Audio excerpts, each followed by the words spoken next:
மார்கழி மாசம் பிறந்ததுல இருந்து எப்ப ஏந்திரிக்கிற எப்ப கோயிலுக்கு போறேன்னு தெரியவே மாட்டேங்குது. உங்களதான் கூப்பிடுறோம், நீங்க வர மாட்டேங்கிறீங்க. வரக்கூடாதுன்னு ஒண்ணு இல்ல, ஏற்கனவே எனக்கு சளி, மார்கழி மாசம் பனி. ஆமா, மார்கழி மாசம் மட்டும் காலையிலே கோயிலுக்கு போறீங்களா எதுக்கு? மார்கழி மாசம் பீட மாசம், அதுக்குதான். பீட மாசமா? அப்படின்னா கல்யாணம் காட்சி சுப நிகழ்ச்சி எல்லாம் நடத்த மாட்டாங்க, அதுக்கு சொல்றது. நீ சொல்றது தப்பு.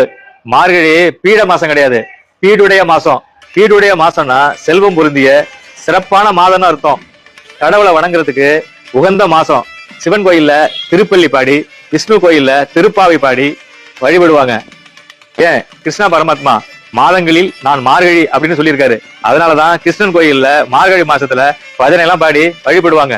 அதனாலதான் மார்கழி மாசத்துல சுப நிகழ்ச்சிகளை வச்சா இறைவன் வழிபாடும் இயற்கை வழிபாடும் தடைபடும். அப்படிங்கிறதுனாலதான் நம்ம முன்னோர்கள் இந்த மாதிரி சுப நிகழ்ச்சிகள் எல்லாம் கொஞ்சம் தள்ளி வச்சாங்க. தெரிஞ்சுக்க. கோயிலுக்கு வராத உங்களுக்கு எல்லாம் அந்த கதையெல்லாம் தெரியுது எப்படி? எல்லாம் படிக்கிறதா. வேலை தெரியாதவன் வேலையில இருக்கான், வேலை தெரிஞ்சவன் வெளியில இருக்கான். யார சொல்றீங்க? என்ன சொன்னேன்? சரி சரி, நாளைல இருந்து நானும் கோயிலுக்கு வர்றேன்.